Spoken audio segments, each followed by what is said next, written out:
고현경 박사의 말랑말랑 기업사 2024년 첫 시간입니다. 안녕하세요. 3프로TV의 권순우 취재팀장입니다. 고현경 박사님 나오셨어요.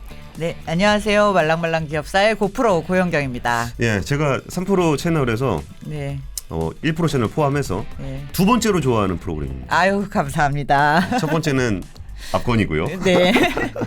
저도 압권 열심히 보고 있습니다. 네. 저 기업 얘기 참 좋아하는데 좀 기업 얘기를 좀 두런두런 좀 같이 해보고 싶다. 그래서 말랑말랑 기업사를 보면서 저 얘기는 나도 같이 수다를 좀 떨고 싶은데. 저도 그런 생각을 많이 하죠. 예, 압권을 보면서 뭐 또 아침에 나오셔서 뉴스 전해주실 때 저 얘기를 조금 더 하면 좀 더 깊이 있고 재미있는 이야기들이 많이 있는데 라는 아쉬움이 있었습니다. 그러니까 우리가 또 오늘은 신년 특집으로 기업 이야기 수다 떠는 그런 시간을 가져보도록 하겠습니다.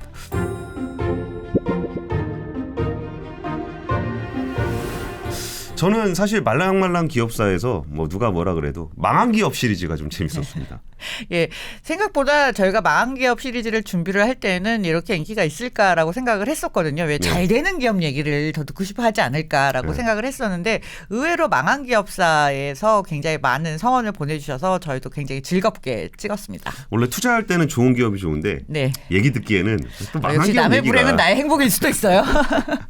근데 사실 저는 기업사를 보면서 즐거웠던 점은 그 현재라는 건 결국 과거의 결과물이잖아요. 네네. 그러니까 어떻게 보면은 제가 왜 저러고 있지?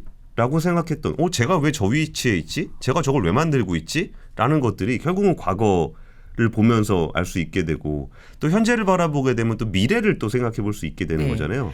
기업이 걸어온 길이 사실은 지금의 현재 모습을 만들어주는 거고 또 지금 현재 과거부터 지금까지 어떻게 투자를 했고 어떤 기술 개발을 했는지를 보면 이 기업이 뭐 새로운 프로젝트를 던져놨을 때 이게 진짜 가능성이 있는 얘기냐 아니면 축적된 역량이 있느냐 이런 걸 보는 하나의 나침반 정도의 역할도 해줄 수 있다라는 생각이 듭니다. 그러니까 우리가 이제 사람을 볼 때도 이른바 레퍼런스 체크라고 그러잖아요. 저 사람 예전에 뭐 하던 사람인가 이런 것들을 관심을 갖게 되는데 사실 기업도 내가 신사업 하겠습니다라고 했을 때 그럼 쟤 왜 갑자기 저 또 돈 땡기려고 그러는 거 아니야? 그런 생각하다가 이런 과정을 거쳤다 그럼 원래 하던 애구나 라는 거에서 주는 일종의 신뢰가 좀 있는 것 같은데 좀 그 기업사라는 게 고 교수님한테 주는 뭐 인식 아니면 여기를 좀 집중적으로 공부를 하고 계신 이유는 뭐예요? 사실 기업사를 처음에 시작을 할 때에는 우리가 익히 많이 들어본 브랜드 혹은 기업만 가지고 이야기를 하는 게 아니라 이제 새로운 기업, 우리가 익숙하지 않았던 기업이 어떻게 지금까지 살아남아서 이런 일을 하게 됐느냐 이런 걸 좀 전해드리고 싶었고요. 또 하나는 우리가 뭐 전 국민이 요즘 미국 금리를 공부하고 있지 않습니까? 근데 사실 금리나 뭐 채권 시장의 움직임, 주식 시장의 움직임 이런 것들을 통해서 경제를 공부할 수도 있지만 결국은 주식 시장에 올라와 상장되어 있는 것도 기업이잖아요. 기업의 주식을 우리가 사고 파는 건데 이런 기업들의 흥망성쇠를 보면 경제가 더 잘 보인다라는 거죠. 굉장히 쉽게 이해하기가 쉬운 거죠. 한국 경제 성장에서 어떻게 삼성전자를 빼놓고 이야기할 수 있겠습니까? 그러니까 삼성전자가 왜 삼성전자냐 뭐 그런 것들도 기업사에 대한 얘기고. 근데 저는 최근에 그 글로벌 이슈 중에는 그 일본 제철이 US 스틸 인수한 거 있잖아요. 보면서 이 얘기는 교수님하고 좀 하고 싶다. 이게 진짜 그냥 역사와 전통 그냥 그 나라의 역사를 상징하는 철강 그 중에서도 미국의 대표 기업인 US 스틸과 일본을 대표하는 일본 제철 이 합친다 그러니까 진짜 한번 이야기를 좀 풀어볼까요 한번? 이 사실은 모든 건 정말 이 경제 안에서 다 연결이 되어 있다라고 할 수 있는데요. 미국 경제 혹은 또 US 스틸과 일본 제철의 합병을 이해하는 것 자체는 그 뒤에 펼쳐져 있는 어마어마한 미국의 경제사를 이해하는 것과 같습니다. 사실 US 스틸은 하나의 컴퍼니로 보이지만 그 뒤에는 오랫동안 그 JP 모건이 해왔던 일들이 숨어 있는 거거든요. JP 모건 금융회사. JP 모건 체이스라고 하잖아요. 그래서 JP 모건은 여러 회사들의 인수 합병을 통해서 만들어진 회사예요. 단순히 금융 하나, 뭐 은행 하나 있는 회사가 아니고 지금까지 해왔던 JP 모건의 역사를 보면 정말로 그 자체로 미국의 중앙은행 역할을 했다라고 볼 수도 있고요. 그 과정에서 모거니제이션이라는 걸 통해서 US 스틸이 만들어진 거라고 할 수 있습니다. 모거니제이션. JP 모건의 그 모건의 이름을 따서 모거니제이션이라고 합니다. 보통은 대통령 이름 정도 따서 하는데. 사실은 뭐 미국의 19세기 후반부터 20세기 초반까지 굉장히 그 어려웠던 시절도 있고 화랑이었던 시절도 있는데 그 중에서 가장 영향력이 컸던 분야가 뭐 철도, 철강, 전기 이런 거잖아요. 이런 사업에 커져갈 때 막 여러 군데에서 경쟁하고 난립하던 때에 들어와서 이 회사들을 다 모아서 인수합병 시켜서 이만큼 크게 만드는 데는 전부 다 JP 모건이 관련되어 있다라고 할 수가 있습니다. 근데 사실 지금 기준으로 생각해 보면 독점의 상징이죠. 아, 그렇죠. 사실 독점 때문에 그런 미국의 반독점법이 만들어진 데도 영향을 미쳤고요. 그래서 US 스틸만 이제 보면 그 회사만 따로 놓고 보자면 1900년대 이때쯤에 카네기 철강이 가장 큰 회사였어요. 카네기 철강왕. 예, 철강왕 카네기. 근데 철강 회사들끼리 뭐 경쟁을 하고 뭐 한참 산업화가 진행되던 시기에 철강은 가장 중요한 소재였잖아요. 지금도 마찬가지고. 그래서 이때 15개의 철강 회사를 다 인수합병 시켜서 US 스틸이라는 미국의 최대 철강 회사가 만들어집니다. 그런데 이런 인수합병을 하려면 사실 돈이 제일 중요한 거 아니겠습니까? 예, 돈이 중요한데 이 돈을 누가 조달해서 이런 작업들을 만들어냈냐? 거기에는 항상 JP 모건이 있었던 것이죠. 우리나라로 따지면 포스코랑 현대제철이랑 뭐 동북철 뭐 이런 다 합친 거잖아요. 네. 지금도 JP 모건의 영향력이 막강하지만 당시에는 훨씬 더 막강했기 때문에 사실 지금 연방준비제도 뭐 이런데 페드 이런 것들의 전신의 역할을 사실상 JP 모건 혼자 했다라고 해도 과언이 아닙니다. 그래서 뭐 단순히 철도뿐만 아니라 철강도 했었고 전기 사업도 했고 그래서 뭐 GE 뒤에도 처음에 만들어질 때 이 철강왕 가 함께 해가지고 웨스턴 유니언이라는 거를 인수를 해서 만들어져서 나온 게 이제 나중에 GE가 되는 거죠. 그래서 저희가 말랑말랑 기업사에서 JP 모건만 무려 4편을 찍었습니다. 왜냐하면 굉장히 많은 일들을 했고 굉장히 많은 사건이 있는데 하나하나가 너무나 다 중요했기 때문에 4편이라는 걸 찍었어요. 이 모건이 얼마나 당시에 대단한 인물이었냐면 모건이 사망했을 당시에 뉴욕 스탁 익스체인지가 문을 닫았습니다. 오. 와, 사람 장례 치른다고 자본시장이 문을 닫는. 왜냐하면 이 정도 예우는요 전직 대통령 중에서도 몇 명만 받았던 거예요. 받은 대통령이 있다는 게 오히려 놀라울 정도네요. 조지 부시 대통령이 이제 사망했을 때 잠깐 문을 뭐 한 2시간 정도 문을 닫았었고요. 2시간. 예. 뭐 빅토리아 여왕, 존 F 케네디, 뭐 마틴 루터 킹 목사 뭐 이런 분들이 돌아가셨을 때 했는데 어떻게 보면 일개 금융회사 사장이 돌아가셨다고 주식시장이 문을 닫는 정도로 위상이 대단했었던 거죠. 고리대금업자 한 명 사망했을 뿐인데 나라가 추모를 할 정도. 생각해 보면은 이렇게 철도, 철강, 전기 뭐 이거 다 인프라 사업이잖아요. 그러면 나라의 인프라 사업을 한 금융회사가 다 좌지우지하고 있었다는 게 와 지금 생각해 보면은 잘 상상은 안 가는 장면이네요. 그러니까 이 19세기 후반 20세기 초 중반까지만 해도 미국의 경제라는 건 우리가 생각하는 지금의 자본주의 시스템하고는 조금 다른 정말 약간 어떻게 보면 원초적 자본주의라고 말할 수 있는데요. 사실상 미국 대통령이 움직이는 게 아니라 그 옆에 JP 모건이 조정하고 있다. 이런 식의 비유도 굉장히 많았습니다. 그러니까 JP 모건 편 한번 다시 보시면 미국 경제가 어떻게 경제 시스템이 어떻게 구축되어 있는지를 금융부터 해서 인프라까지 쭉 이해하시기에 도움이 될 거라고 생각이 듭니다. 네, 그리고 사실 저는 좀 재밌었던 게 그 JP 모건 얘기는 재미는 있었어요. 근데 너무 복잡해요. 와닿는 건 P&G. P&G는 딴 거보다 다 우리가 쓰는 거야. 근데 그 막강한 P&G가 한국에서 쫄았다. 그런 것들도 좀 인상적이었어요. 그게 지금까지 했던 말랑말랑 기업사의 모든 편 중에서 가장 조회수가 높았어요. 아, 그래요? 100만을 넘긴 유일한 그런 에피소드였는데요. 사실 그 글로벌 브랜드의 무덤이라고 하는 데가 바로 한국입니다. 그러니까 한국에서는 뭐 콜게이트 치약 이런 거 많이 안 쓰잖아요. 그러니까 조금 나 외국 생활 좀 했어라는 사람들이 티내려고 좀 쓰는 정도죠. 그래서 그때 찍을 때 우리 정 프로님 뭐랑 뭐 이 프로님 뭐 이런 얘기 했었죠. 우리에겐 주겸치약이 있다. 주겸치약 뭐 이런 얘기를 하셨었는데 뭐죠? 2080 아닙니까? 2080 주겸치약, 뭐 해피바스 뭐 한국에는 한국에서만 잘하는 브랜드들이 있어요. 물론 한국에서만 잘한다라는 것도 뭐 지금은 이제 그런 회사들이 해외 진출도 많이 하고는 있는데 뭐 LG 생활 건강이랄까 애경, 뭐 아모레퍼시픽 여러 회사들이 굉장히 잘하고 있고요. 그런 식으로 한국에서는 굉장히 독보적인 브랜드 그러니까 글로벌 브랜드가 아무리 치고 들어와도 이 한국의 현지화된 이 시스템과 우리 소비자들이 원하는 취향을 맞추기가 굉장히 어렵다라고 볼 수 있어요. 그래서 P&G나 뭐 다른 회사들도 한국 시장에 특화된 제품들을 먼저 만들고 한국에서 히트를 치면 이거 갖고 다른 데 나가볼까? 뭐 이렇게 하는 제품들도 있습니다. 뭔가 이게 우리 국민들 기분 좋으라고 약간 국뽕 냄새 좀 내시는 것 같은데. 아니에요. 그러니까 도대체 뭐예요? 방송에서 그전에 결론을 기업사에서는 상세하게 설명을 하셨겠지만 아니 뭐 샴푸가 무슨 반도체처럼 성능이 달라지는 것도 아니고. 미세한 차이들이 분명히 있어요. 그러면 거기서 해외 브랜드가 한국 시장에 진출하기 좀 어려워하고 한국 브랜드들이 우리 국민들한테 굉장히 만족도를 주는 이 특수성의 정체가 뭡니까? 까다로운 소비자.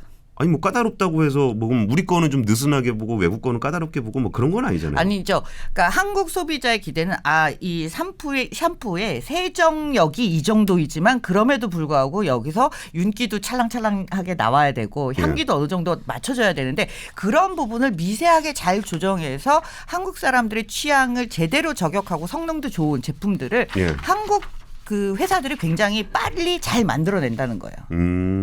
그리고 마케팅 능력도 상당하죠.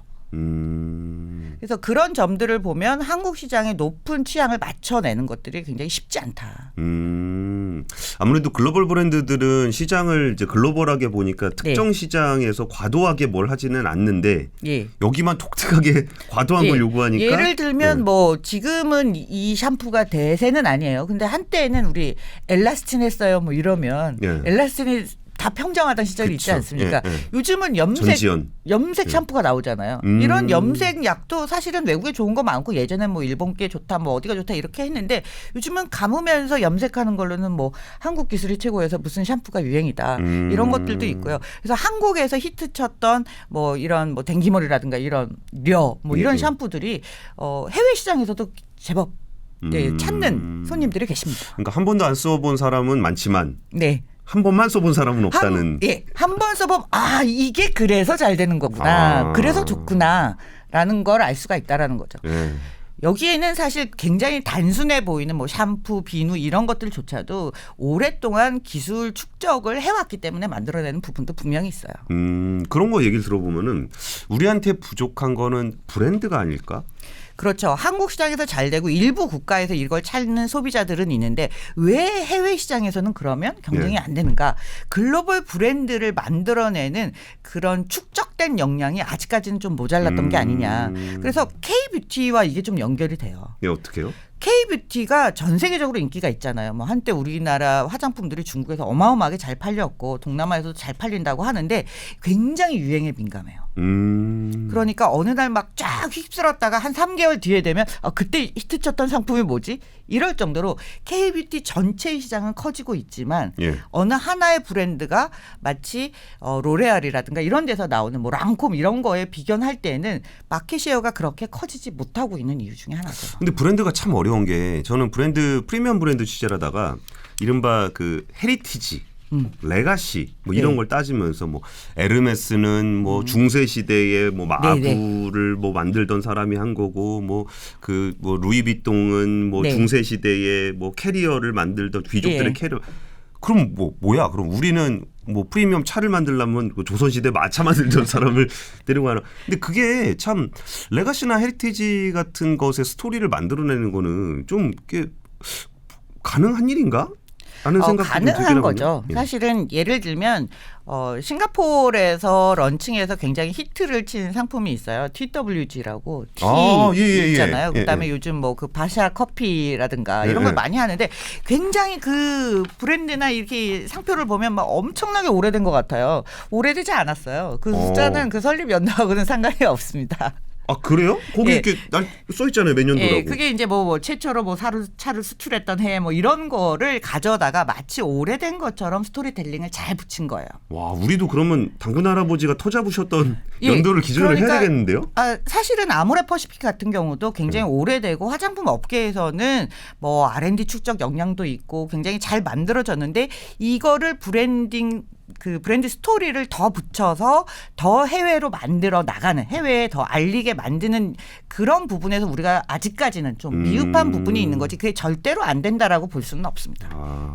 그리고 다 사실 역사를 또 이렇게 보게 되면은 기업 자체의 비즈니스의 역사도 있지만 네. 결국은 사람이 하는 거잖아요. 네. 근데 꼭 부잣집의 이야기는 막장 스토리가 많더라고요. 그 말랑말랑 기업사에서 나오는 그 막장 스토리 기업들도 꽤 많았었던 것 같은데 예. 제일 그 하나 딱 꼽아가지고 얘기해 주신다면 좀 어떤 얘기가 좀 재밌으셨어요? 영화로도 만들어졌지만 구찌 집안의 구찌. 막장 스토리는 뭐 대단하죠. 예. 그리고 로레알의 그 상속녀 같은 경우에도 막장 스토리가 뭐 프랑스를 뒤흔들었거든요. 그래서 사실상 뭐 왕자의 난, 형제의 난, 뭐 이 피비린내 나는 전투 이런 것들이 그 집안 싸움이 한국에서만 일어났던 게 아니고 실제로는 외국에서도 많이 있었는데 거기에 또 최근에는 뭐 빅토리아 시크릿의 성추문이라든가 뭐 이런 사건들이 있는 걸 보면 한국 기업에만 국한된 얘기는 아닌데 외국은 그런 스토리가 결국은 기업의 가치를 몰락시킨 빅토리아 시크릿처럼 기업 가치를 몰락시킨 경우도 있지만 로레알과 상속녀는 분리되어 있는 거고 구찌도 구찌는 이제 이미 그거를 매각을 했기 때문이기도 하지만 이게 분리되면서 오히려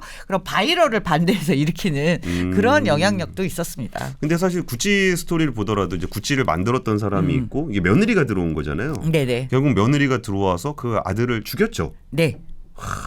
그러면서 내가 구찌다. 네. 라는 그런 얘기들이 뭔가 구찌에 대한 어떤 자부심 같은 것들이 느껴지면서 구찌라는 브랜드를 물론 막장 스토리이긴 하지만 구찌라는 브랜드를 가지고 사람들이 이렇게 좀 지키려고 아니면 네. 쟁취하려고 예. 했었구나라는 것들이 그 정도로 가치가 있는 브랜드였다라고 보면 맞을 것 같습니다. 그런데 반대로 얘기하면 그런 집안의 막장 스토리가 막 이어지면서 구찌가 더 안 팔렸냐? 그건 아니거든요. 이미 분리됐기 때문에 예. 오히려 다른 식의 마케팅 효과를 보기도 했었어요. 어쩌면 이 얘기는 좀 거버넌스랑도 좀 관련이 있겠네요. 이게 네. 소유와 경영이 분리되어 있는 상황에서 그 가문에서 막장 스토리가 벌어진다고 하더라도 예. 기업 경영에는 영향을 미치지 않는 그렇죠. 그런 거는 또 한국이랑 좀 다른 것 같습니다. 한국은 막장이 벌어지면 기업 가치에 직접적인 영향을 주기 때문에.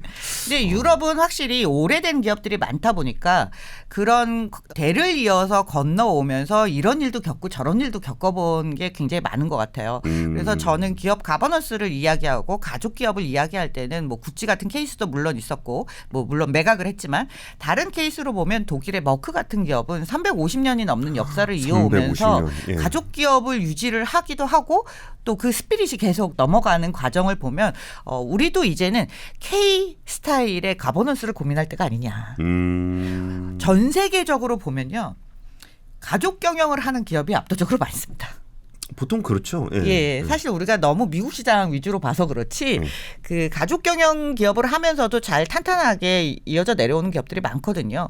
그런 걸 본다면 가족 경영의 장점을 살리면서 가버넌스의 문제점을 해결하기 위해서는 머크 사례를 좀 들여다볼 필요도 있지 않나라는 생각이 듭니다. 근데 저는 사실 거버넌스라는 게 그 누가 경영을 하느냐보다 얼마나 잘 경영하느냐 그렇죠. 보다 빼먹지 말란 말이야.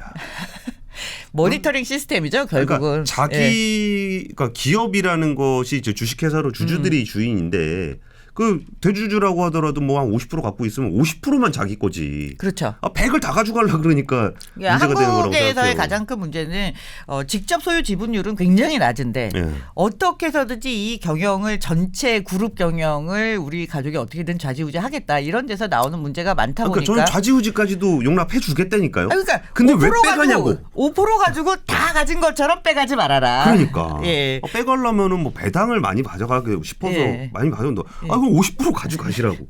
근데 왜 그거를 일감 몰아주기 같은 걸로 빼고. 그러다 보니까 이제 이런 문제와 연결돼서 가장 욕을 먹었던 기업 중에 하나는 대한항공이 아니었나 싶어요. 예. 참 대한항공 스토리도 참 길고 예. 험난한데. 예, 길고 험난하죠. 예. 근데 저는 저것도 재밌었어요. 이름의 유래. 네네. 뭐 3M 같은 회사 우리 그냥 3M이라고 하지 M이 뭔지 잘 모르잖아요. 네네. 그 얘기도 좀 해주세요. 그 3M이 사실은 그 미네소타 마이닝 앤 매니팩처링 컴퍼니라서 M이 3개 들어가서 그럼 3M이에요. 미네소타 마이닝. 광산 그러니까 기업이라는 원래는 거잖아요. 이제 광물 캐서 이거 가지고 뭘 해보려고 했는데 뭐 그게 잘 안 되니까 뭐 그걸 가지고 그럼 사포를 만들어 볼까 그래서 사포를 만들어도 사포가 되네. 그럼 사포 다음에 뭘 해볼까 그러다가 마스킹 테이프를 하니까 되네. 뭐 이런 식으로 넘어가면서 나중에 이제 포스트잇도 만들어지고 했던 건데요. 그러니까 사실은 출발점이 어디였는지 간에 그걸 계속 이어오면서 R&D를 하고 새로운 발굴처 그러니까 새로운 비즈니스 기회를 만들면서 축적돼서 지금의 3M이 된 건데 3M의 사업 구조를 보면 거의 그 화학 원소 기호 이렇게 만들어 놓은 표처럼 굉장히 많은 다양한 사업 분야들이 있어요. 그러니까 화학 계열이라고 하더라도 뭐 탄소를 중심으로 하는지 뭘 중심으로 하는지에 따라서 조금씩 사용하는 영역이 달라지잖아요. 그쵸. 그런 것들을 꾸준히 계속 해오면서 확장을 하고 기업이 성장을 한 거죠. 그래서 저희 제목도 아마 딴짓해서 대박난 회사라고 되어 있는데 연구를 마음껏 할 수 있게 해주는 거예요. 그러니까 일정 시간 정도는 네가 지금 하고 있는 비즈니스에 오리엔티드 된 것이 아닌 다른 연구를 해도 좋다. 그러다가 새로운 아이디어가 나와서 새로운 기회를 만들어낼 수 있다라고 하는 거죠. 저는 그런 스토리 참 재밌더라고요. 예를 들어서 뭐 그 고혈압약 만들다가 비아그라 만든 것처럼. 그렇죠. 사실 3M도 뭐 여기서 뭐 마음껏 연구해. 그런데 네. 어떤 사람이 갑자기 저는 뭐 이렇게 갑자기 그 화학 회사에서 네. 뭐 제철을 해볼래요. 뭐 이러지는 네. 않잖아요. 네. 그러니까 저 화학이라는 어떤 기본적인 틀 안에서 소재라는 틀 안에서 이런 것도 만들고 저런 것도 만들고 하는 부분들이 연결돼 가지고 흘러 오다 보니까 3M 하면 스카치 테이프 회사 아니야? 라고 네. 생각하는데 이름은 근데 마이닝이야. 이런 부분들도 참 재밌는 것 같습니다. 그러면 그 가장 화제가 됐던 시리즈 망한 기업 시리즈 중에서는 가장 기억에 남는 이건 진짜 내가 준비했지만 너무 재밌다. 하나 딱 꼽으신다면 어디 꼽으시고 싶으세요? 도시바와 노키아였던 것 같아요. 도시바는 한국 분들한테는 굉장히 유명한 회사잖아요. 예, 이름 자체는 굉장히 유명하죠. 예, 특히나 이제 뭐 반도체 이런 거와 관련돼서 도시바가 잘 나가다가 뭐 제쳤다라는 건 알겠는데 이렇게까지 망가졌나? 도시바 얼마 전에 상장 폐지됐죠. 상장 폐지됐습니다. 예, 예. 그러니까 근데 의외로 도시바 이름들은 다 아는데 도시바 뭐 하는 회사인지 아는 사람 별로 없을걸요? 예, 전자제품을 꾸준히 잘 만들어와서 정말 일본의 자부심이라고 할 수 있었던 회사이고요. 그래서 반도체에서도 굉장히 잘 나가던 회사였는데 그쵸. 이 회사가 망하게 된 이유는 이제 뭐 여러 가지 원인이 있겠지만 그중에 하나가 원자력에 손을 댔다가 돌이킬 수 없는 강을 건너게 된 거죠. 그리고 이 도시바가 물론 모든 기업은 위기가 옵니다. 뭐 사업을 새로 확장을 하다가 잘 안 되는 경우도 있고 너무 기술을 파다가 이게 뭐 사업화가 안 되는 경우도 있는데 예. 중요한 건 여기서 아까 말씀하신 대로 돈을 빼먹지 말아야 되는데 여기서는 좀 다른 식으로 사기를 친 거죠. 회계부정을 저지른 거죠. 그러면서 완전히 나락으로 가게 된 케이스인데 이 시리즈가 또 재밌었던 이유 중에 하나는 도시바 자체가 몰락하는 과정을 우리가 이제 반면 교사로 삼아야 되겠다라는 점도 하나가 있었고 또 하나는 이렇게 회사들이 도시바가 나락으로 가고 예. 모토로라 나락가고 그다음에 노키아가 나락가고 할 때 떠올랐던 한국 기업들이 있었기 때문이 아닌가 싶어요. 그것도 한번 연결해서 좀 제일 기억에 예. 남았던 얘가 망한 덕분에 우리가 잘 됐다. 예. 사실은 노키아가 뭐 전 세계에서 가장 많이 쓰는 핸드폰이었거든요. 그쵸. 누구나 다 노키아를 쓰고 있었고 뭐 블랙베리가 그 다음에 나오기도 했었고 하지만 스마트폰 시대가 열리면서 완전히 한순간에 정말 수직 낙하를 하게 됩니다. 그죠. 글로벌 1위 회사가 한 방에 망하기 쉽지 않은데. 정말 한순간에 가더라고요. 근데 이 한순간에 가는 동안에 꾸준히 치고 올라왔던 회사가 있으니 그게 바로 삼성전자였던 거죠. 그렇죠. 투지폰에서 그러니까 애플은 투지폰 시대에는 그렇게 유명한 회사가 전혀 아니었잖아요. 존재감이 없었죠. 예. 그러다가 이제 스마트폰 시대를 완전히 새로 생태계를 새로 만들었는데 노키아에서는 스마트폰을 준비를 안 했던 게 아니라 스마트폰이 가지고 오는 세상의 변화를 감지를 전혀 못했던 거예요.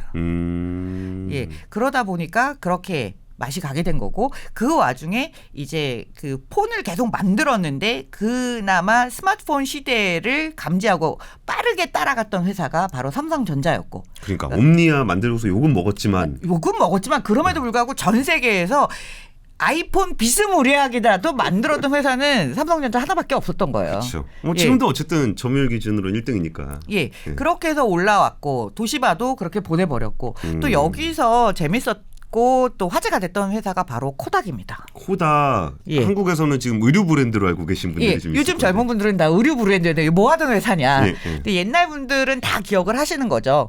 예, 코닥은 전 세계에서 뭐 그 인화용 필름을 가장 많이 만들었고 그쵸. 이 시장을 완전히 지배하고 있었던 회사였는데 지금은 뭐 흔적도 없이 아주 미미한 뭐 바이오 회사로. 한다는 것 같은데. 네. 예. 그렇지만 존재감이라는 게 과거하고는 뭐 비할 바 없이 나락으로 간 회사인데요. 이제는 사실 그 코닥도 디지털 카메라를 만들긴 했어요. 근데 디지털 카메라의 시대가 오는 걸 원하지 않았죠. 그렇죠. 거긴 필름 카메라 하는 회사니까. 그러니까 만들어 놓고도 쓰지 않았던 거예요. 그러면서 완전히 시대에 뒤처진 회사가 돼버렸고 사실 디지털 카메라를 전환한 것도 스마트폰이 다 대체했지 않습니까? 그렇죠. 여기에서도 삼성전자의 존재감이 보이는 거죠. 근데 우리나라도 생각해 보면은 그 네이트온이 정말 그 국민 메신저로 되게 인기 많이 끌다가 왜 모바일로 무료 메신저 서비스를 하지 못했느냐.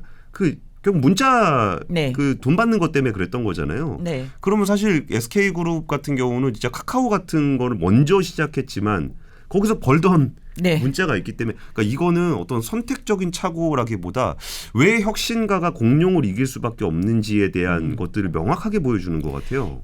기존에 내가 꿀을 잘 빨던 시장이 있으면 어떤 경영자도 이거를 4대 포기하기가 너무 어렵습니다.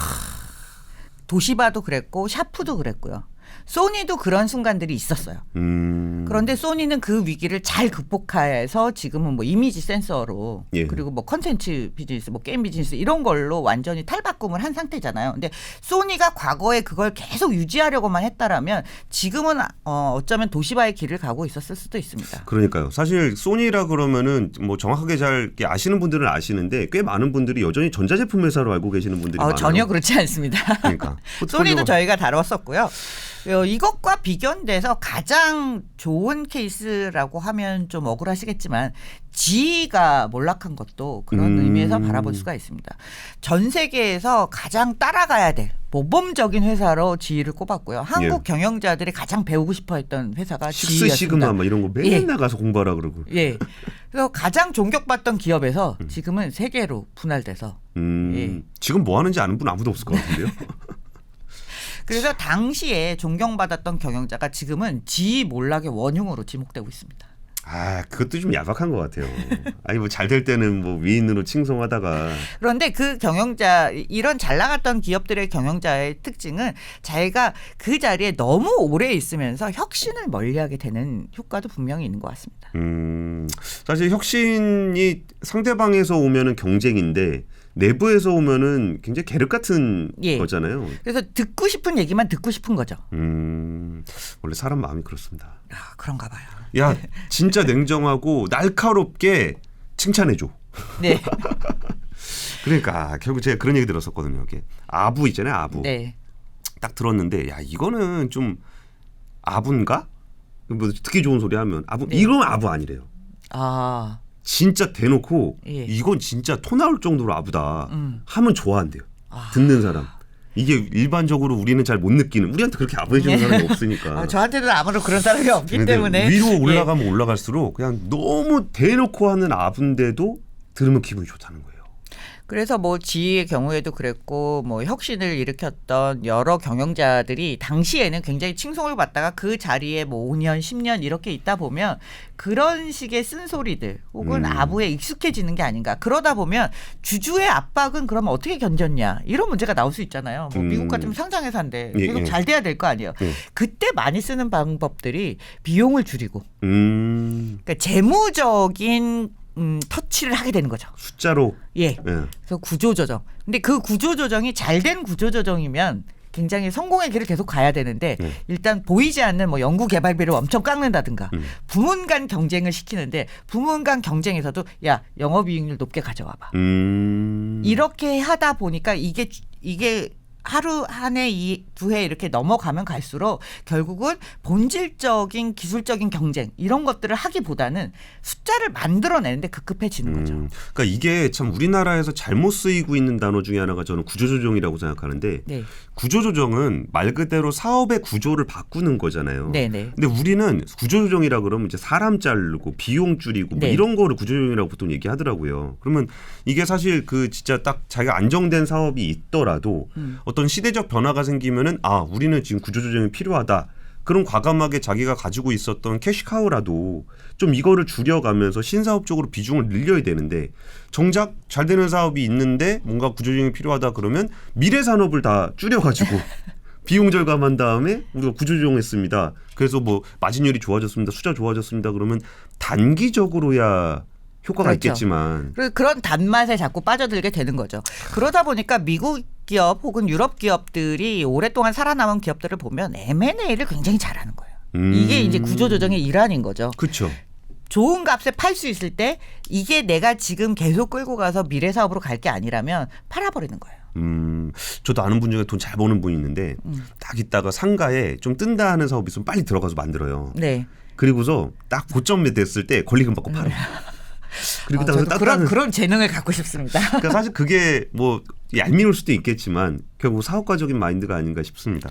그러면은 우리나라 기업사들도 인기가 되게 많았었는데 뭐 대우인터 지금은 포스코인터죠. 네. 그 LG화학, 한화 뭐 이런 기업들에 대한 기업사들도 많이 다뤄주셨는데 이거는 내가 또 다시 얘기하지만 내가 했지만 이건 내가 제일 잘한 것 같다. 어떤 기업이 있습니까? 저는 LG화학을 제가 좀 말씀을 드리고 싶어요. LG화학. 우리가 LG화학이라는 기업의 LG그룹의 이제 모태가 되는 기업이거든요. 근데 LG화학이 지금의 LG화학에서 LG에너지 솔루션도 나온 게 아니겠습니까? 그러니까 LG의 많은 부분들 사업이 이제 LG화학의 의존도가 굉장히 높았다가 이 분사를 하거나 커가는 미래 성장 산업이 된 건데요. LG화학이 처음 만들어졌을 때 최초로 플라스틱 제품을 만들었던 게 플라스틱 빗이었어요. 빗 만들던 회사예요? 빗 만들다가 세숫대야 만들고 소위 말하는 뭐 다라이 만들고 뭐 이렇게 아주 간단한 플라스틱을 만들기 시작해서 지금의 세계적인 화학회사가 된 겁니다. 근데 사실 그것도 아까 3M 사례에서도 보듯이 LG 화학이랑 플라스틱을 생각하게 되는데 거기에서 뭐 샴푸라든지 화장품, 그러니까 LG 생활건강 계열의 여기도 다 화학 제품들로 시작된 거잖아요. 그러니까 LG가 처음에는 단순한 플라스틱 제품을 만들고 뭐 원료를 수입해다가 만들고 그러다가 본격적으로 석유화학의 이제 이 화학 계열로 진입을 하게 되는데 이런 성장 과정에서 놓칠 수 없는 부분이 꾸준한 연구 개발이었던 것 같아요. 그런 게 없었더라면 지금 2차 전지를 만드는 데까지 도전을 할 수가 없었던 거죠. 지금이야 우리가 LG 에너지 솔루션을 굉장히 추앙하는 기업이 됐지만 이 2차 전지를 손대는 게 굉장히 일찍부터 시작을 했었어요. 그렇죠. 예. 그러니까 전자에 들어가는 각종 배터리 이런 것들을 만들어야 되다 보니까 여기서부터 시작해서 그러면 앞으로는 2차 전지가 될 거다. 그러면 여기에 들어가는 소재라든가 이런 것들을 연결을 하면서 그게 결국은 발전해서 지금의 LG 에너지 솔루션까지 나올 수 있었던 거죠.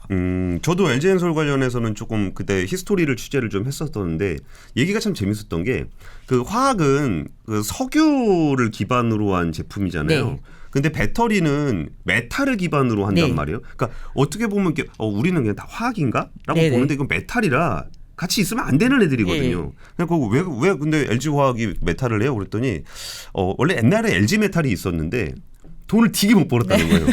그래서 배터리를 거기다 갖다 줬더니 돈을 못 벌어갖고 망하게 생겨갖고 야 그러면 돈 버는 화학에다 갖다 붙여갖고 화학은 돈을 벌고 메탈에 돈을 쓰도록 하여라. 그래가지고 뭐 몇십 년을 돈 쏟아 붓고서 LG엔솔이 거기서 형님 나 이제 좀 살만하니까 나갈게요. 그랬더니 야 너 키우는데 들어간 돈이 얼마인데 이게 부모의 마음 아니겠습니까? 그러니까 LG화학은 그렇게 LG그룹 전체의 여러 분야들에 있어서 핵심적인 역할들을 했던 거죠. 돈을 여기서 벌어서 이쪽이 돈이 될 것 같은데 이제 쏟아 부어줄 수 있는 소위 말하는 그 그룹 내부의 자본 조달이 가능했던 그런 그 내부적인 캐피탈 마켓을 만들어서 키웠다라고 볼 수 있겠죠. 예, 그게 사실 그 기업 하나가 이렇게 변하는 것도 재밌는데 저는 포스코인터, 대우인터도 좀 재밌었어요. 여기는 한 기업이 잘해서 역사를 쌓아온 과정이 아니잖아요. 네. 사실 그 대우그룹은 이제 고 김우중 회장님께서 만드시면서 했던 게 이제 전 세계에서 물건을 소싱해서 전 세계에서 팔 수 있는 그런 이제 소위 말하는 종합상사 무역회사의 형태로 시작을 했는데 세상은 넓고 할 일은 많다. 할 일은 많다. 예. 그러면서 사실 이 주식회사 대우가 기존의 선진국이 아니라 지금으로 봐도 어려운 시장들.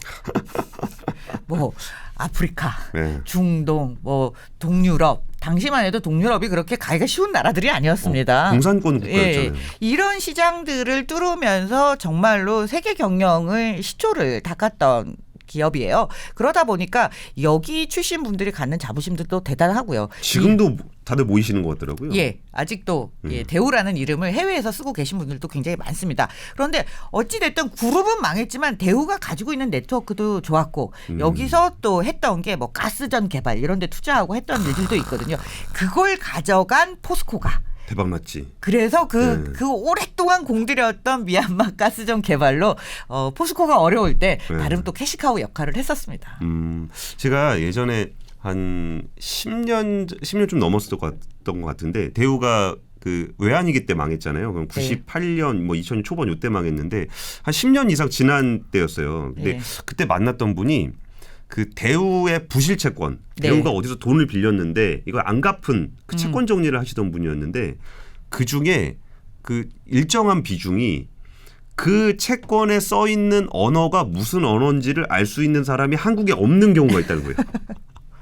도대체 어디 가서 돈을 빌려왔는지. 와, 그 예전에 정말 그 언어도 할 수 없는 데까지 가서 어떻게 설득을 해가지고 돈을 빌려서 가지고 있는 채권이 있다는 게 정말 그 세계 경영이라는 거의 범위가 굉장히 넓었구나라는 생각이 좀 들었어요. 물론 굉장히 많은 그 차입 경영으로 인해서 문제가 많았던 거를 간과하자는 게 아니라 그 부분은 반드시 지적받아야 되는 문제이긴 한데 어찌됐든 그 당시에 한국 기업들이 세계화가 아직 안 됐던 글로벌라이제이션이 아직 안 됐던 많이 안 됐던 시절에 전 세계를 상대로 기업 활동을 했다라는 점만큼은 좀 우리가 새겨볼 필요가 있다. 근데 우리나라 기업들의 특성들을 보면 아까 대우는 이제 망했으니까 그렇다 치고 아까 LG도 그렇고 삼성도 그렇고 현대차도 그렇고 이렇게 딱 그 자기가 시작했던 사업을 기반으로 해서 이렇게 넓혀가는 구조잖아요. 네. 그럼 이런 사업 구조에 좀 뭐 그거가 이제 성공 스토리이기도 하지만 여기서 번 돈으로 자금을 이쪽으로 옮기고 그런 것도 있겠지만 여기에서의 문제점이라고 한다면 또 어떤 게 있을까요? 사실 이제 우리나라가 가지고 있는 건 그 그룹의 계열사가 엄청 많잖아요. 그러니까 외국을 보면 구글이 굉장히 많은 사업을 하지만 모든 게 상장돼 있지 않잖아요. 그 알파벳 하나 상장돼 있죠. 그러니까 컨글로머레이트라고 하죠. 그래서 그 안에 이제 사업 분야라든가 뭐 회사는 다르게 있지만 상장 회사는 하나인데 한국은 하나의 그룹이면서 삼성이라는 이름 붙은 모든 회사들이 다 상장이 되어 있는 거죠. 그렇죠. 복수 상장 문제가 있죠. 그러다 보니까 여기에서 가지고 오는 서로 밀어주기를 할 수도 있고 이게 하나의 회사 밑에 있다라면 그게 뭐 내부 거래라 할지라도 제한이 좀 덜 되고 어떻게든 시너지를 만들게 될 수 있지만 때로는 한국 같은 경우에는 이렇게 각기 다른 분야에 상장을 하고 있다 보니까 특히나 문어발식 확장을 했잖아요. 비관련 다각화를 엄청 했기 때문에 그러면 실질적으로 A 회사가 B 회사를 밀어준다 하더라도 A 회사한테 손해가 되는 일이 너무 많은 거예요. 그러니까 그 사실 A 회사 주주들은 나는 A 회사 주주인데 B 회사 잘 된다 한들 뭐 내가 그럼 상장을 하지 말든가 아니면 자회사로 가지고 있어야 되는데 이런 문제가 너무나 오랫동안 중첩이 되어 있기 때문에 그런 문제들을 해소하는 게 굉장히 어렵다라고 볼 수가 있죠. 그러다가 이제는 어떻게 됐냐면 예전에는 삼성이면 하나의 삼성 패밀리 안에서 삼성 안에 뭐 제일제당도 있고 뭐도 있고 뭐도 이렇게 다 있었잖아요. 근데 이 분들이 이제 세대가 세대를 거쳐서 내려오면서 다른 재벌이 되는 거죠. 그렇죠. LG만 하더라도 LG, GS, LS, LX 뭐 엄청 LIG 뭐 엄청 많잖아요. 그래서 삼성도 뭐 한솔이 있었고 CJ가 있고 신세계가 있고. 그러니까 이제는 옛날로 치면 하나의 그룹이라고 할 수 있는데 이제는 상위 뭐 대기업 상호 출자 제한 집단 그룹 안에 보시면 원료로 따져가면 한 패밀리였던 데가 너무 많은 거예요. 이게 해외 같은 경우는 이게 좀 몸집을 불리는 과정들을 좀 어떤 식으로 해요? 몸집을 불리는 과정은 물론 투자를 많이 하기도 하지만 결국은 인수합병을 통해서 하는 경우가 많습니다. 예를 들면 우리가 명품 브랜드 많이 갖고 있는 LMVH를만 보더라도 그분이 설립하신 건 아니잖아요. 그렇죠. 브랜드를 사서 모으지 않습니까? 그렇게 해서 우리가 시너지를 내고 어디에 입점하더라도 야 우리가 이 브랜드 다 갖고 있으니까 네가 나한테 잘해야 내가 여기서 하나라도 줄 수 있어. 레버리지 효과가 있잖아요. 그래서 아까 오전에 방송하다가 정프로님이 그 이번에 쿠팡이 파페치를 인수를 했잖아요. 근데 파페치에 입점 브랜드가 많다 그러니까 입점 그냥 할 수 있는 거 아니야?라는 얘기를 하시더라고요. 그 도도한. 그래서 예를 들면 한국의 모든 백화점과 면세점이 그 소위 말하는 LMVH에 있는 그런 명품 브랜드들을 입점시키기 위해서 서로가 피를 흘려가며 경쟁을 하지 않았습니까? 그러니까요. 참 그런 부분도 우리나라가 인수합병에 조금 소홀했던 거는 아무래도 좀 그 기업의 가치에 대한 부분들이 인색했던 것 같아요. 그러니까 뭐 예를 들어서 중소기업이 좋은 기술 가지고 있다. 그럼 그 기업을 인수하면 되는데 야 그거 내가 사줄 테니까 갖고 와봐. 그다음 뺏어가고. 그렇죠. 그다음에 네. 뭐 카피하고. 그러니까 브랜드도 예. 비슷한 거 하나 만들어봐. 예. 뭐 이런 식으로 카피하고 이런 부분들은 우리나라가 가지고 있는 어떤 본질적인 문제 중에 하나일 수도 있겠어요. 그러니까 우리가 워낙에 이 패스트 팔로워 전략을 쓰다 보니까 어떤 우리보다 덩치가 크거나 유명한 브랜드를 산다라는데 예. 좀 겁을 먹었던 부분도 하나 있고 그다음에 인수를 한 이후에 성공적인 케이스가 그렇게 많지 않았어요. 승자의 저주일 수도 있고 때로는 조직 문화가 맞지 않은 경우도 있었고 예. 그런 걸 경험을 하다 보니까 인수합병에 소극적이었는데 최근에는 좀 적극적으로 변한 부분도 없지 않아 있고 뭐 쿠팡의 사례를 보듯이 근데 대기업에서 쿠팡은 이제 인수해서 잘 돼야죠. 예, 네, 잘 아직 돼야죠. 모르지. 근데 사실 퍼페치도 뭐 이미 예. 도산한 거의 도산 직전에 있는 기업이었는데. 근데 이제 LG 생활건강 같은 경우에도 이제 외국 브랜드들을 뭐 피지오겔 이런 것도 인수를 하고요. 예. 아모레퍼시픽 같은 경우도 뭐 미국에서 뭐 그 식물성 뷰티 뭐 이런 것들을 인수를 하고 그래서 조금씩 인수를 하고 가고는 있습니다. 가장 그 달라진 점이라고 한다면 예전에 한국의 인수합병 케이스는 다 어디서 나왔냐면 그야말로 위기 상황에서 구조조정, 빅딜, 정부가 웬만하면 이거 사지. 나라가 다 합병하지. 짝 지어줬잖아요. 예. 근데 사실 그거는 최근까지도 이어지고 있는 게 현대건설기사 기계하고 두산인프라코어 같은 게 둘 다 건설기계하는 회사잖아요. 그럼 이게 좀 힘들다 그러면 나라가 이렇게 짝을 줘줘요. 네. 무슨 중매쟁이도 아니고. 그런 경우에 이제 그런 여러 가지 안 좋았던 케이스들도 있는데 성공적인 케이스가 바로 말씀해 주신 그럼에도 불구하고 두산 같은 경우가 인수합병을 통해서 기업의 비즈니스의 중심축을 예. 굉장히 잘 피벗한 케이스가 될 수 있다라고 그러니까 보여집니다. 원래 맥주 하던 데가 예. 지금은 중공업을 하고 있으니까. 예, 오비 맥주는 더 이상 오비 맥주가 아닌 것이죠. 그렇죠. 예. 오비 맥주는 오비 맥주는 두산의 오비 맥주가 아닌 것이죠. 오비 맥주는 두산의 오비 맥주도 아니고 예. 지금 어디가 있죠, 그게? 지금은 다시 이제 그 큰 AV 인베브 뭐 이런 데로 넘어가 있는 상황이고요. 저기랑 같은 거죠, 저 어디야? 그 버드와이저하고. 네네. 사실 AV 인베브 같은 경우도 저희가 이제 오랫동안 네. 뭐 두 편에 걸쳐서 제가 말씀을 드렸는데 맥주 회사 같은 경우도 전부 인수합병을 통해서 해결을 했습니다. 400개 넘는 브랜드를 한 회사가 가지고 있으니까요. 참 이해는 안 가죠. 우리나라 입장에서 그냥 뭐 굳이 그 브랜드를 사냐 싶은 생각들을 많이 하게 되는데. 근데 이 소비자가 충성도가 높은 품목들이 있어요. 예를 들면 명품 브랜드도 그렇고 맥주 같은 경우에도 눈 감고 마시면 그렇게 잘 모른대요. 그렇죠. 막 저는 사람들은 다 못합니다. 안다라고 얘기하는데 실제로는 눈 감고 테스트를 하면 맛의 테스트 차이를 그렇게 알지는 못하고 한국 사람들은 또 소주 타 먹기 때문에. 예 그렇지만 그 브랜드에 대한 충성도가 높기 때문에 그렇게 해서 브랜드를 인수하는 경우가 많고요. 또 다른 인수합병의 놀라운 케이스를 보자면 뭐 하나 같은 경우는 약간의 빅딜이기는 하지만 결국은 그 방산 분야도 삼성이 가지고 있던 정밀공업 뭐 이런 기계 방산 분야를 탈레스 이런 걸 전부 다 인수를 합병을 하면서 방산을 굉장히 키웠던 거죠. 그래서 지금의 여러 가지 높은 해외에서 성과를 가져오고 있고 그렇게 하면서 덩치를 키우고 기술을 결합시킨 거죠. 그러니까 저도 지금 한화그룹 공부하다가 그 신기하긴 하대요. 이게 한화라는 회사의 방산이 저렇게 구석구석에 숨어 있는지를 몰랐어요. 뭐 네. 프랑스 탈레스랑 합병했던 삼성 탈레스를 사서 가지고 있고 거기서 테크윈에서 가지고 있는 게 있고 한화가 원래 갖고 있는 게 있었고 그거를 이렇게 갑자기 조립을 하더니 하나 에어로스페이스를 만들어서 거기다가 갑자기 대우조선을 갖다 붙이네. 그러니까 육해공 방산 업체가 그렇죠. 돼버리더라고요. 그러니까 처음에는 이런 모든 라인업을 갖춘 게 아니고 이 방산 업체들도 한국의 그 정부의 가이드라인이 굉장히 명확한 산업이에요. 우리나라에 있어서 방산이라는 건 뭐 아무나 들어갈 수도 없고 아무나 나올 수도 없는 거잖아요. 그러다 보니까 이 A 회사가 잘하는 게 있고 B 회사는 이 부분을 잘하고 너는 뭐 엔진만 만들어 나는 뭘 할 껍데기를 할게 뭐 이런 식으로 난 레이더를 할게 뭐 이런 식으로 이제 나눠져 있던 게 자꾸 붙으면서 훨씬 더 폭발적인 기술력을 갖게 됐고 그리고 우리는 아직 이제 대치 상황에 있다 보니까 훈련을 많이 하죠. 네, 훈련을 많이 하다 보니까 여기서 빨리빨리 문제점을 캐치하고 이게 발전시켜 나가는 부분들이 있어요. 그러다 보니까 지금의 하나가 가지고 있는 방산의 모든 부분들은 자체적인 노력 또 인수합병 이런 것들이 결부된 결과라고 볼 수 있을 것 같습니다. 그렇죠. 신기하더라고요. 저도 그때 그 대우조선 산 게 뭐냐 그랬더니 그 원래 군함이랑 그 포랑 따로 만든다면서요. 네. 그래갖고 포는 원래 한화가 만들었었고 군함은 대우조선이 만들었었는데 이게 같이 이제 붙어진 거죠. 붙어진 거니까. 한 회사가 다 우리가 다 서비스할 수 있어. 만약에 수출을 하더라도 야 메인티넌스는 우리 너 저기 가고 여기 가고 안 해도 돼. 뭐 이렇게 되는 셈이 되는 거죠. 참 재밌는 변화인 것 같습니다. 물론 이게 인재 산 거니까 네. 시너지를 어떻게 낼지는 좀 앞으로 두고 봐야 되겠지만 이런 식으로 역사가 이렇게 뭔가 이렇게 하나하나 조립하면서 일종의 퍼즐이 만들어지는 듯한 느낌.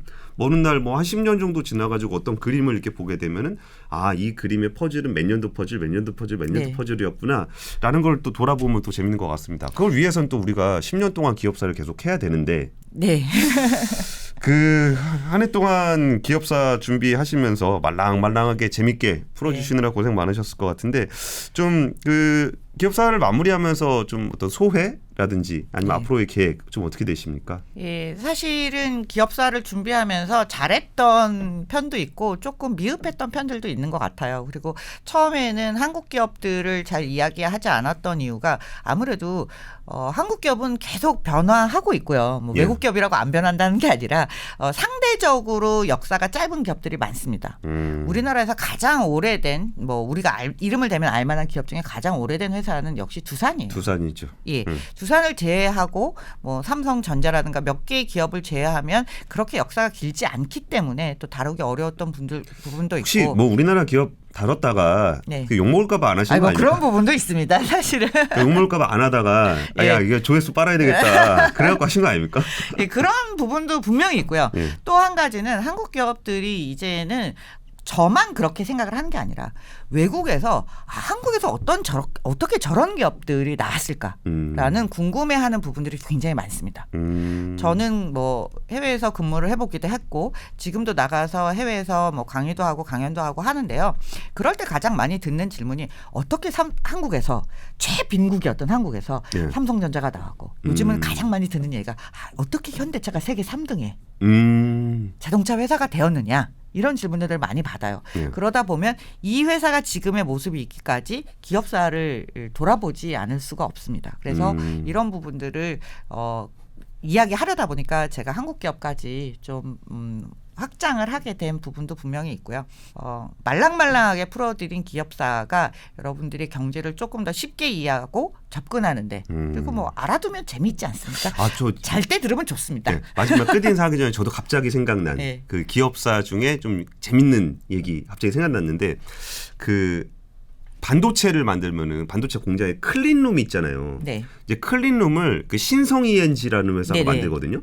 근데 이거 왜 갑자기 클린룸을 하게 되셨어요? 그랬더니 예전에 그 옛날에 그 규장각에 습기가 차가지고 거기에 그 좀 보관돼 있던 그 이제 고서적들 이런 것들이 좀 훼손이 되는 일이 있었다는 거예요. 근데 신성이엔지가 그 당시에 이제 공조 환기 뭐 이런 거 하는 회사였는데 아니 이게 나라의 이 귀한 보물을 그렇게 하면 되겠냐 그래가지고 그 신성이엔지 회장님이 공조를 설치를 했다는 거예요. 그래서 그 기사를 그 삼성전자 이병철 회장이 보고서 그러면은 좀 잠깐 만나보자고.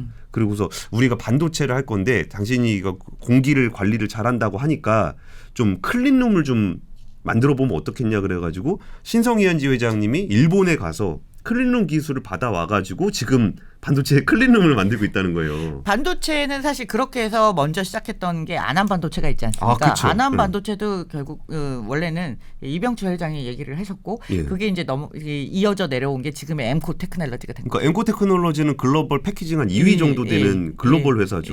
우리나라 회사 아니죠 이제는.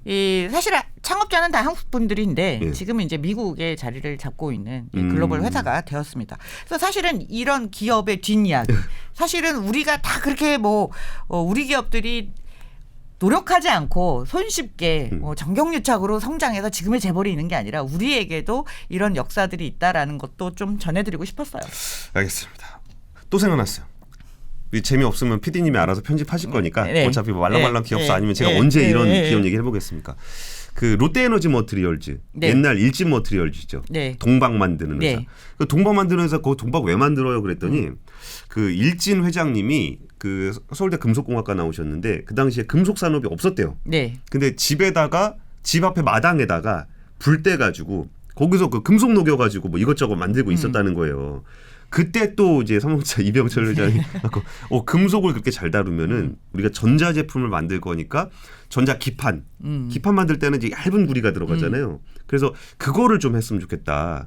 그래가지고 그거를 또 배워갖고 와서 삼성에다 납품을 하면서 얇게 구리를 만드는 기판을 만드는 사업으로 시작을 했었고 하다 보니까 얇은 구리를 또 갑자기 배터리에서 쓰네. 네. 이게 배터리 동박이 돼서 네. 그게 일진 머티리얼즈 거를 롯데가 구매를 하면서 그렇게 됐다는 거예요. 그래서 야 이게 괜히 저러고 있는 게 아니구나라는 부분들을 보면서 야 지금 말씀해 주신 대로 꼭 그걸 우리가 어떤 사람 중심으로 뭐 좀 이런 정경유착과 비리 정치적인 관점에서의 기업 이런 걸 볼 게 아니라 정말 기업 자체에 집중하고 산업 자체에 집중하는 역사들도 꽤 중요한 기록들이 아닐까 싶습니다.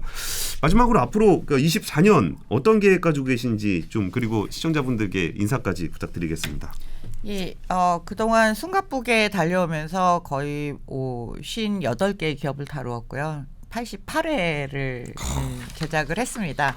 이 내용들을 가지고 저는 지금 책을 쓰는 작업을 하고 있어요. 그래서 기업사를 꼭 방송으로만 듣는 게 아니라 책에서 좀 더 자세하게 전해드리고 싶은 그런 계획을 가지고 있고요. 또 한국 기업은 한국 기업대로 글로벌에서 궁금해하는 한국 기업사를 가지고 또 책을 쓰는 작업을 시작을 했습니다. 그래서 앞으로는 책으로 만나볼 거고요.